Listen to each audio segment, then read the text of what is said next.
uvuga butumwa muri KANGUKA Ego hanyuma nkaba naje ngaha mfise intumbero imwe yo kuvuga ubutumwa bwiza hano Abidjan.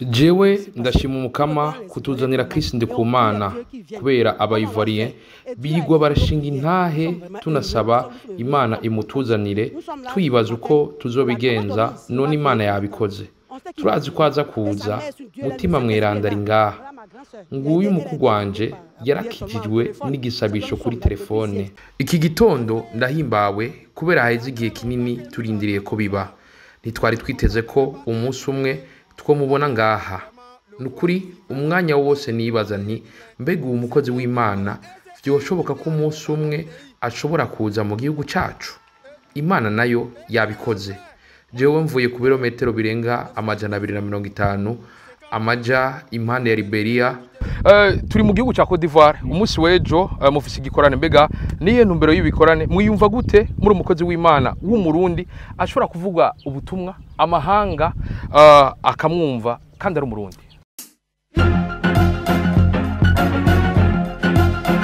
iyo mana ni nziza ni nziza pe Shalom shalom ndabwiye ni amahoro y'Imana bane na mwese muri kumara dukurikirana iyo ndabwiye amahoro sa amahoro yiwanje n'amahoro y'Imana kwa kuri ahandi bamwe bayita pax abandi bayita peace abandi bayita amani abandi bayita ibintu byinshi cyane ndakubwira neza na neza yuko turi muri Abidjan neza na neza mu gihugu cyitwa COTE d'Ivoire quartier muraza kwimenya kwa kuri ahandi ndabwira ko twabakwiye aho muri tubazana nga ahagomba habe igikorane ico kenshi mu gifaransa kuze kwita croisade kwa kuri ahandi ubwiza bw'Imana ikanguro abantu b'Imana riva mu gihugu cy'u Burundi rikaza kubwira umwami wacu Yesu Kristo abantu bava mu bihugu bitandukanye ndabura kuri munsi twaje mu gikorane cyatugarijwe na Kristo NDIKUMANA mbega imyiteguro imeze gute mbega abantu biteguriye gute kino gikorane ariko vyongeye ni gikorane hasigaye amasada ashika kuri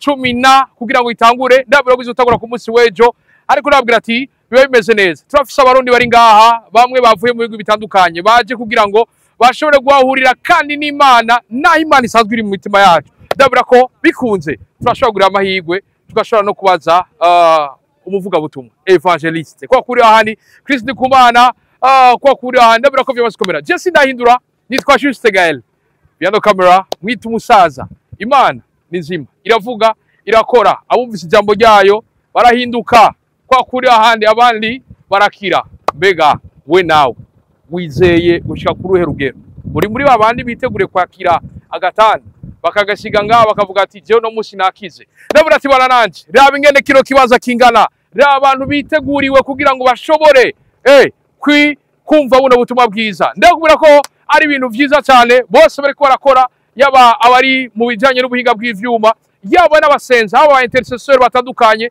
bariko barasengera abantu bose yaba bazovyumviriza biciye ku mbuga ngurukana bumenyi yaba bari muri kiro kibanza ndababwira nti Imana yamyeho iriho kandi izokwamaho iyo ni ndiho kwa kuri ahandi ndabwira ati kubana nanje kwa kuri ahandi byamaze komera aha rero ndabwira ko turiko turegera kino kibanza ndabwira ko byamaze kuzana iyi ni point idasanzwe murabe ingene hano hantu hangana murabe ingene abanya COTE d'Ivoire abavuye muri Afrique de l'Ouest eka n'abavuye mu migabane itandukanye ku munsi wejo bazohura n'Imana muri kino kibanza irabire namwe ingene abantu barindiranye igishika igikorane kizoba ku munsi wejo aho gwera ku munsi wejo basaba kuri abaharare ariko no munsi bavuze bati turahirirwa hama tuharare muraro ko abantu batanguye kuza bafata ibibanza ko kuri ahandi bega wowe uri kuranyumviriza nawe birashika invitation yeza guhaye ukayitaba ndabura ko byamaze komera gumana natwe aba navuye mu bihugu bitandukanye harabavuye muri Benin harabavuye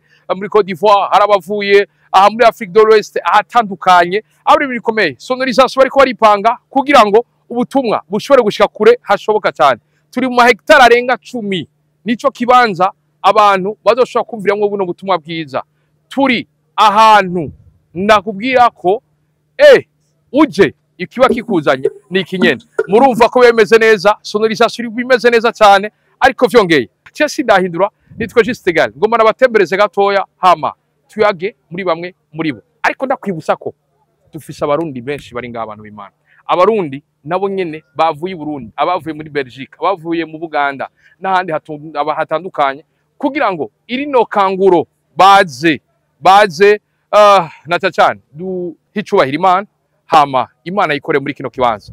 Jewe ino minsi cyo ndabemereye nuko tuzobana namwe bimwe mu bizoba biraba muri kino gihe tuzogenda turabibahereza ku mwanya. Je sindahindura ndi juste Gael ko kuri ahandi umusuku wanyu byo kamera mwita umusaza. Tugomba rero dushimire abarundi bose mudasiba kudukurikirana mwebwe mwese mwamubana natwe ndababwira ko tugomba tubereke ingene hano hameze ariko vyongeye mu vyakozwe n'intumwa ikigabane cya mbere umurongo w'8 haravuga hati ariko muzohabwa ubushobozi mpwemu yera niyabazako maze muzoshingira intahe i Yerusalemu i Yudaya ni Samaria hose gushika no ku mpera z'isi. None bantu b'Imana raba Imana ntakwitagize kugira ngo bavuga ubutumwa mu gihugu cyacu bagende gushika naho dushika muri COTE d'Ivoire. Ndagomba rero nshimire equipe ya KANGUKA yatwiyumviriye ko turava mu Burundi turaza ngaha kugira ngo dushobore kwerekana ubwiza bw'Imana muri kino gikorane ariko vyongeye shimire mwebwe mwese mwama mufata umwanya mukabana natwe kwa kuri ahandi nababwiye nti uno munsi ndabatembereza ndabereke ingene bimeze ariko vyongeye turaza no kuronka amahirwe yo kuvugisha akanya gatoya umukozi w'Imana ku munsi wejo azodugirisha kino gikorane.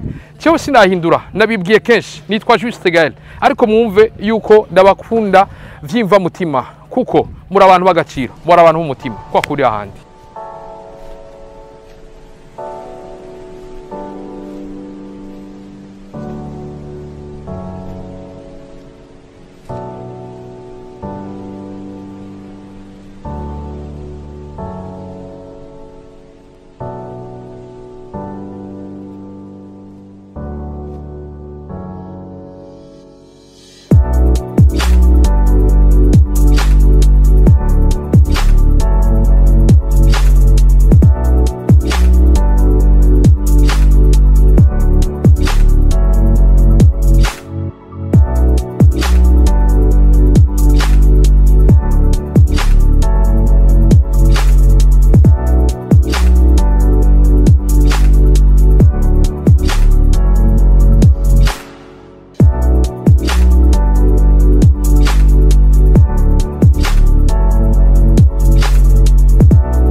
Nuko nabibabwiye nukuri twatewe iteka ndikubo rero n'umuvuga butumwa aciye ahazobera igiteramo ejo nawe sundi muramuzi ni NDIKUMANA. Shalom shalom. Shalom shalom. Nizera ko meze neza. Sawa kabisa. Urugendo rwagenze gute? Urugendo rwagenze neza, urugendo rwaremwe Imana, urugendo dushima kubona Imana iri kurakora ivyayo. Nacase no ngaha muri COTE d'Ivoire. Mukanya tumaze tuko turabona ko abantu banyotewe ijambo. Okay. Ego, NDIKUMANA. Ikibazo ca mbere nagomba kubabaza ngo tubwira umwidondoro kuri bamwe babazi n'abandi babibagiye. Nitwa NDIKUMANA murabizi. Ego.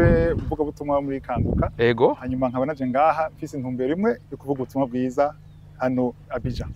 Mumaze igihe muduhereza mu telefone yacu. Vyahereye muri WhatsApp birabandanya birakura. Mbega mwotubwira ibijyanye na evolution ya kino gikorwa cyanyu cyahereye muri WhatsApp ubu kiza kigeze kubwira ubutumwa bw'Imana abanya COTE d'Ivoire.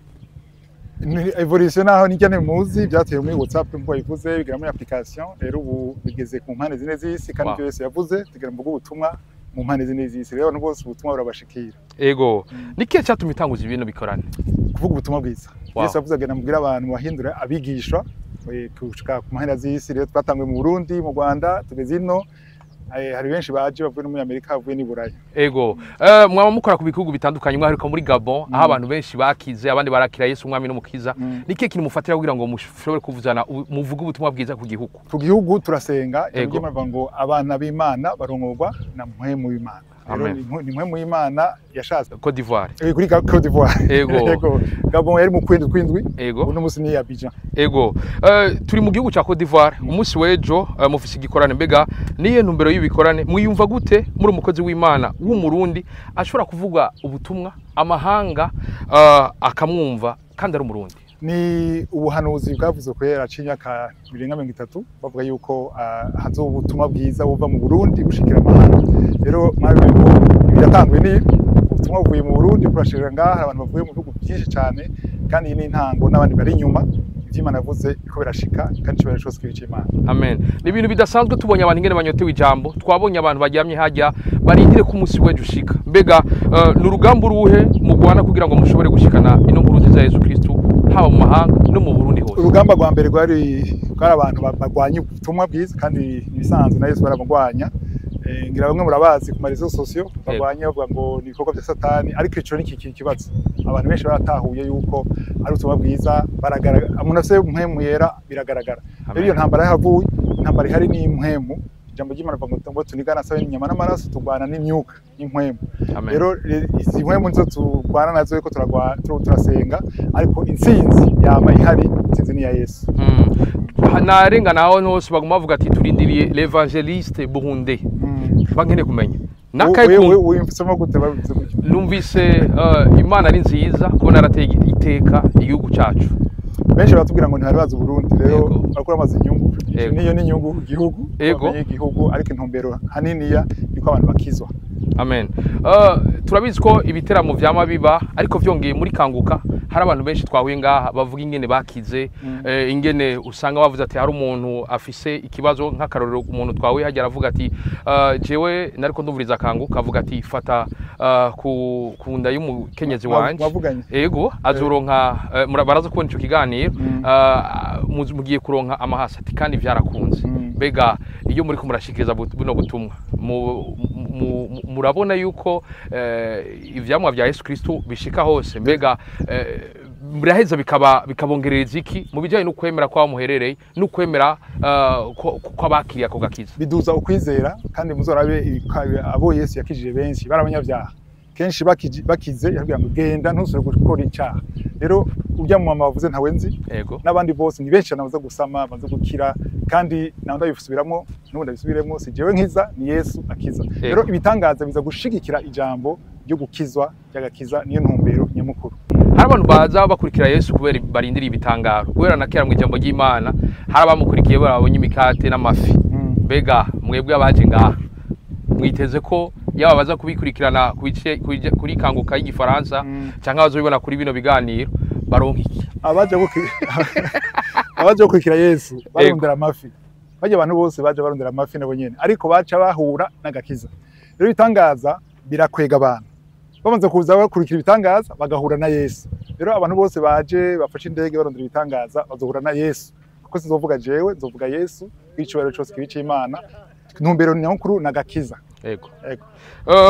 Nibihe vyifuzo vya kazoza inyuma kino giteramo? Kazoza nuko abantu benshi bashoboka bazokizwa bazoduge inzamba ni yavuga ko Yesu ari hafi. Yesu aragarutse.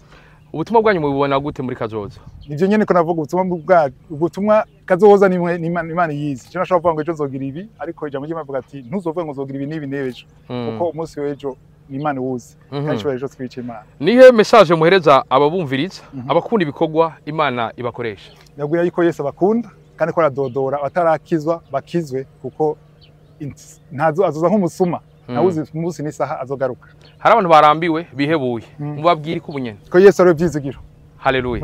Ndabashimire cyane mukanya gato mufise bugize neza cyane. Bantu b'Imana muri Yesu ariyo vyose ndababwira ati hasigaye gusa kumwizera umuhakanya hama Yesu aracakora numwami w'abami numukiza kumana natwe turi muri Cote d'Ivoire ahantu bita muri Songo Abuja Kute kwa kuri handabura ko turi kumwe muri bamwe barindiranye kino gikorane. Vraiment moi je l'ai béni Dieu pour jewe ndashima umukama kutuzanira Kristo NDIKUMANA kubera abayivarien bigwa barashinga intahe tunasaba Imana imutuzanire tuyibaza uko tuzobigenza none Imana yabikoze nukuri turaryohewe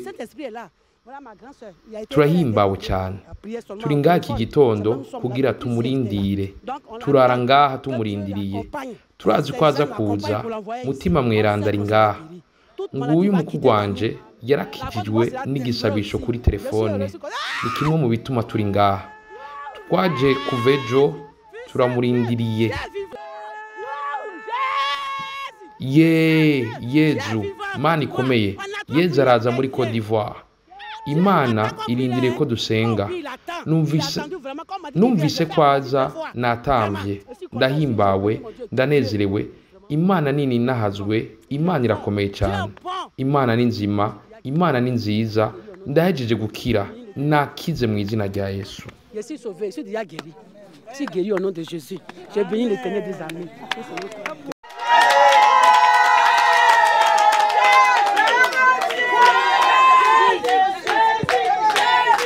Ce matin, je suis très heureux.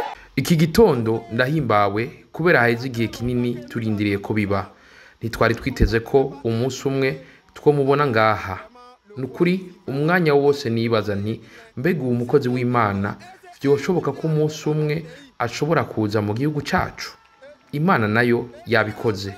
Jewe mvuye ku birometero birenga 250 amaja impande ya Liberia ni hariya twavuye ku mupaka kuva tumenye ko azoza mu kwezi kw'icenda twaravuze tuti naho koba ari gutambuka gushika Abidjan nzobikora kubera uwo munsi dutegerezwa kuba turiyo. Hezi iminsi 3 turi ngaha kuva kwa gatatu twaje tuba impande y'igituro. Hezi iminsi 3 turi ngaha kubera turindira iki gikorane. Nous sommes là. Depuis mercredi, nous sommes venus. Nous sommes logés à la gare. Ça fait près de 3 jours. Nous sommes là parce que nous attendons cette croisade-là. Shimana, alléluia. Shimana, alléluia. Nuko reka ndabashimire simwaye byo murimo murabana natwe gutambira umugaza mbese biranagwaza ariko umwana yamutorwa warukundo. Ndababwira ati mukabahezagire abandi ndiribiza byose vuga mu bubiri ni haramba ubutumwa bw'Imana ni haramba abantu b'Imana ni harambe ibwiza bw'Imana mu bantu. Ndababwira nti jewe turacyari kumwe tuzobandanya tubahereza bino bikogwa kumwanya kumwanya. Subire shimire bo mwese mwaba muturaba mugafata umwanya mukaraba bino biganiro byacu. Shimire equipe ya Kanguka yatwizeye kugira ngo dushobore gushika ngaha. Jewe sindahindo nitwa Juste Gaël. Ndababwira ati papa chasse la vista. Murakagira Imana. Shalom. Ciao ciao.